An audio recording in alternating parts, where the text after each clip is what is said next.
Hey there, this is Dr. Maria Helt, herbalist and microbiologist with Basmati.com. And this week we're going to talk about cinnamon. Wonderful, delicious spice, great for those of us especially who tend to be cold. A really good one to get the blood flowing in the more sluggish winter months.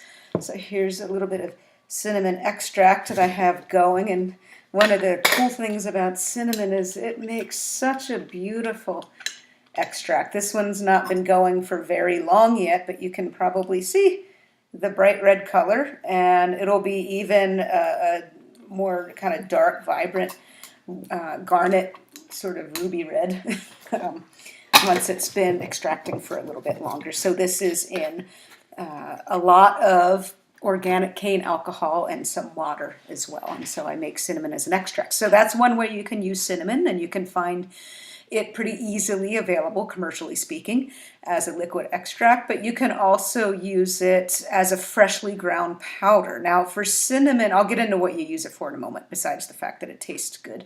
If you're buying pre-ground powder from your grocery store, that's not going to really be strong enough to use it medicinally speaking. You want to either grind those sticks. It's actually bark slices. A lot of people don't realize that cinnamon is from a tree and it's bark. It's part of the bark. But you want to grind it. It is very hard. If you're using your little coffee grinder, may destroy it. So breaking it up with a hammer first, believe it or not, may be a good way to go. Your neighbors may wonder what you're doing, but whatever.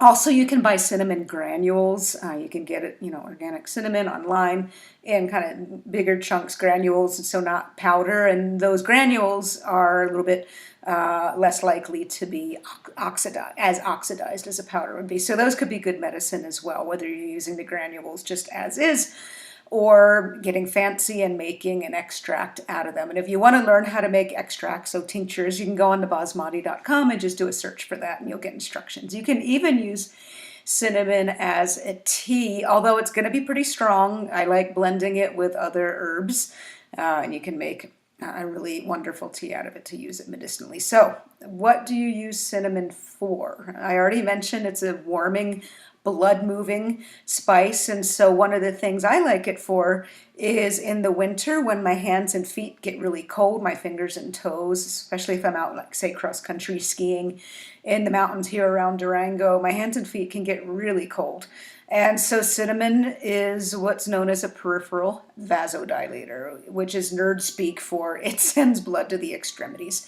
And it can really help make a difference in terms of warming up those fingers and toes. And I especially like it mixed with an herb called prickly ash for that. And I'll have a little bottle of liquid extract in the pocket of my jacket. Now, cinnamon tastes good. It is going to be spicy, so just be careful with your first dose. Prickly ash does not taste great, so just a little warning there. It has kind of that tingly effect on the tongue that echinacea has, and so don't freak out if you do include prickly ash and you think you're having some scary anaphylactic reaction. It's possible, as it is with any herb or food or anything else, but really it's just the chemicals in prickly ash that make your tongue tingle. So that's one good use, a blood mover. So any situation where blood flow is not optimal, cinnamon can be a great ally to consider using. And it tastes absolutely wonderful. And so I eat it every day on things like oatmeal and such. Now, cinnamon actually has traditionally been used for support with diabetes and blood sugar stuff. Now, if you are being treated for diabetes, be really careful about taking in mass quantities of cinnamon. In fact, I recommend against it unless you are coordinating work with, say, an herbalist and your doctor, because cinnamon can help lower blood sugar. And this is known not just from tradition, but there's research showing this as well. And cinnamon has a multitude of ways it's doing that, in part improving the activity of insulin, which is a hormone that is responsible for allowing our cells to take up our blood sugar, hence reducing the circulating amount of sugar we have in our bloodstream. But you want to be careful if you are on, say, metformin or glucophage or any other of those diabetic medications, or even if you're type 1 and taking insulin, you need to be careful that you don't inadvertently lower your blood sugar too much. So, always be monitoring your blood sugar if you are diabetic, for instance, and you are in treatment. And like I said, work with an herbalist and coordinate with your doctor if you are starting to use an herb like cinnamon. But that is one of the traditional uses of it, and I will often include it in formulas for support with people that have some stuff going on, or even women who maybe have PCOS. It can be a lovely supporting herb there. Cinnamon has some antimicrobial properties, so it can help support you when you're dealing with things like cold and flu, especially to help with the potential for secondary bacterial infection. So cold and flu is flu is a virus, but colds are also caused by various cold viruses.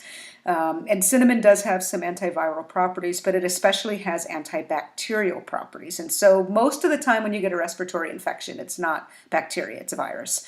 But if you stay sick long enough, or if you are in any way immunocompromised, it can turn into a bacterial secondary infection. And so cinnamon can be used to help support the body's own ability to reduce the chances of that happening. And it's a pretty strong tasting extract if you use it that way, or tea, as I mentioned earlier. So it works really well in combination with other herbs. And so when I will use cinnamon in a formula for myself or for clients for any of those issues, it might be 5 to 10% of that whole formula. And unless I'm using it for my cold hands and feet, then I'm using it straight or cut with prickly ash. And so that's just a couple of the uses that cinnamon has. It's a very useful herb. It has a lot of other properties besides those few things that I mentioned. And so geek out on it. Go on to some good sites online for herbal information. Herbcraft.org is a really wonderful site from Jim McDonald, and you can do a little PayPal donation to him in thanks for the incredible amount of information that he put on that site. So that's a great place, for instance, to learn about cinnamon or get some good herb books and read more about it, because not only is it a delicious spice to have for cooking in your kitchen, it's a great ally. Until next time, happy 2019 and good health to you.